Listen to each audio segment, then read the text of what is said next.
नमस्कार साथियों, उम्मीद है कि आप सभी लोग अच्छे होंगे। हमारी तरफ से आप सभी को रक्षाबंधन की अग्रिम शुभकामनाएं और बहुत बहुत बधाई।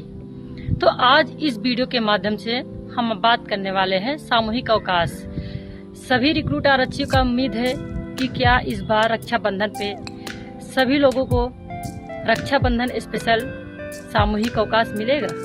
तो आज इसी टॉपिक पे हम बात करने वाले हैं, क्योंकि कुछ सेंटरों पे सामूहिक अवकाश मिल चुका है। तो सभी सेंटर वाले उम्मीद लगा के बैठे हैं कि क्या इस बार मैं भी रक्षाबंधन पे अपने घर जा पाऊंगा, अपनी बहनों से राखी बंधवा पाऊंगा, या जो बहनें ट्रेनिंग कर रही हैं क्या वो भी उम्मीद लगा के रखे हैं कि मैं भी अपने भाइयों की राखी बांधने के लिए जा सकती हूँ। बहुत सारा सवाल है इस रक्षाबंधन पर्व पे सामूहिक अवकाश को लेकर के।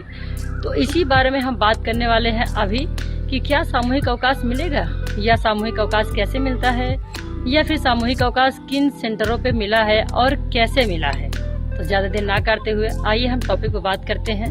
पहला सवाल ये है कि कुछ ट्रेनिंग सेंटरों पे आपका सामूहिक अवकाश मिला है, इसीलिए जितनी प्रशिक्षण केंद्र है हर जगह रिक्रूट आरक्षी उम्मीद लगा के बैठे हुए हैं कि हम लोगों के भी सामूहिक अवकाश मिल सकता है। तो पहला चीज हम बताना चाहेंगे कि ये कानपुर का जो नोटिफिकेशन है, जिसमें ये पता चला है कि वहाँ पे ट्रेनिंग सेंटरों पे सभी बच्चों को, रिक्रूट आरक्षियों को सामूहिक अवकाश मिला है। क्या है सच, इस रिपोर्ट से हम पता लगाते हैं और इस आदेश को हम पढ़ के सुनाते हैं आपको। कृपया अपर पुलिस महानिदेशक प्रशिक्षण उत्तर प्रदेश लखनऊ के पत्र संख्या दिनांक 11/7/25 के अनुपालन में प्रारंभिक आधारभूत नागरिक पुलिस का 9 माह का आधारभूत प्रशिक्षण दिनांक 21/7/25 में 500 प्रारंभिक आरक्षी नागरिक पुलिस आधारभूत प्रशिक्षण में प्रशिक्षणाधीन है। प्रशिक्षुओं द्वारा अवकाश का अनुरोध किया गया है, जिस पर सहानुभूति पूर्वक विचार करते हुए दिनांक 8/8/2025 से एक सामूहिक आकस्मिक अवकाश एवं दिनांक 9/8/25 द्वितीय शनिवार 10/8/25 रविवार की अनुमानित स्वीकृति की जाती है। अतः बाद समाप्त अवकाश सभी प्रशिक्षु दिनांक 10/8/25 को मध्य रात्रि तक वांछित होंगे। तो ये जो नोटिफिकेशन मैंने आपको दिखाया, ये कानपुर पीएससी का है, 37वीं वाहिनी पीएससी का है, जहाँ पे एक दिवस सामूहिक अवकाश घोषित किया गया है। कि आपको पता है कि सैटरडे शनिवार को रक्षाबंधन पड़ रहा है, इसके बाद रविवार का अवकाश पड़ रहा है, तो रविवार का भी अवकाश उसमें जुड़ रहा है। इसके बाद सभी लोग भी बताया गया है कि 10 तारीख को रात्रि 12 बजे के पहले, गणना के पहले सभी को हर हाल में ट्रेनिंग सेंटर में उपस्थिति होना अनिवार्य है। तो ये चीजें हैं। तो कुछ ट्रेनिंग सेंटर में अनुरोध करने के बाद, क्योंकि सामूहिक अवकाश का आप सभी लोग जानते हैं किसी एक का नहीं, बहुत सारे बच्चों का अनुरोध होता है कि सर सभी लोग सामूहिक अवकाश में जाना चाहते हैं, उसी के हिसाब से दिया जाता है। तो कुछ ट्रेनिंग सेंटर पे जैसे हो गया कानपुर, रायबरेली, फतेहपुर, इटावा, झांसी, ऐसी जगहों पे ट्रेनिंग सेंटर पे सामूहिक अवकाश मिल चुका है। तो सभी बच्चे अनुरोध कर रहे हैं कि हर जगह मिल जाए। तो वहाँ के मिलता है सामूहिक अवकाश कैसे मिलता है, उसका भी एक प्रोसेस होता है। सामूहिक अवकाश आपके जो आरटीसी के मुख्य अधिकारी होते हैं, जैसे मान लीजिए पुलिस लाइन के सर्वे सर्वा पुलिस अधीक्षक महोदय होते हैं, और जो पीएससी होती है वहाँ कमांडेंट या सेना नायक होते हैं। तो इन जो अधिकारी होते हैं, इनकी स्वेच्छा के अनुसार ही अवकाश, जो सामूहिक अवकाश होती है वो स्वीकृति होती है। वो भी कैसे, जो आर्ट ट्रेनिंग कर रहे हैं सभी बच्चे होते हैं, वो अनुरोध करते हैं। जब किसी अधिकारी के सामने सभी बच्चे सामूहिक रूप से अपनी बात रखते हैं अनुरोध सामूहिक अवकाश के लिए, तो वहाँ पे अधिकारी के विचाराधीन के अनुसार होता है। वो विचार करते हैं कि इन परिस्थितियों में कैसे क्या अवकाश देना उचित है या अवकाश देने लायक है।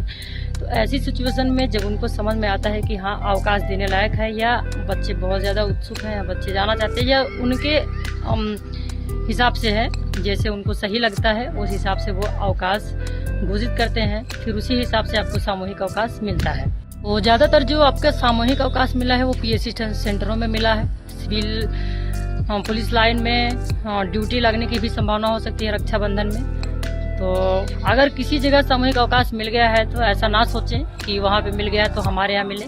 हर जगह की परिस्थिति के अनुसार होती है, किसी जगह की परिस्थितियाँ अलग होती है, वहाँ के उच्च अधिकारी अलग होते हैं, किसी जगह के उच्च अधिकारी परिस्थितियाँ अलग होती है। तो वहाँ के परिस्थितियों के हिसाब से अवकाश मिलता है और दिया जाता है। तो जो आपका ट्रेनिंग का मैनुअल है, जो शेड्यूल है, उसमें जो सामूहिक अवकाश दिया गया है वो दिसंबर के महीनों में दिया गया है। वो तो आपके पुलिस रेगुलेशन आपकी ट्रेनिंग सेंटर में ट्रेनिंग में बता जो आपकी ट्रेनिंग के टाइम पे सीएल और सामूहिक अवकाश दिया गया है वो तो आपको मिलेगा ही। और ये जो त्योहार पे जो सामूहिक अवकाश मिलता है ये उसमें जाके नहीं ऐड होगा, ये आपका स्पेशली रिवार्ड के स्वरूप में आप कह सकते हैं। तो जो भी बच्चे हैं अभी जिनको सामूहिक अवकाश नहीं मिला है वो उम्मीद लगाए रखें। हो सकता है कि अभी रक्षाबंधन का समय है, हो सकता है कि सभी ट्रेनिंग सेंटरों पे मिल जाए। तो लेकिन छुट्टी लेने के लिए अनुशासन बनाए रखना बहुत जरूरी है। अनुरोध ही किया जा सकता है, लेकिन अपने अनुशासन को भंग मत करिए, अनुशासित तरीके से रहिए। यही जो आपके पूरे जीवन काम आने वाला है। अवकाश लेने के लिए, किसी भी चीजों के लिए लेने के लिए ऐसा आप लोग बिल्कुल ना सोचे कि हम लोग इतने सारे बच्चे हैं सामूहिक रूप से चिल्लाएंगे या फिर कहेंगे तो हो सकता है, ऐसा बिल्कुल मत सोचें।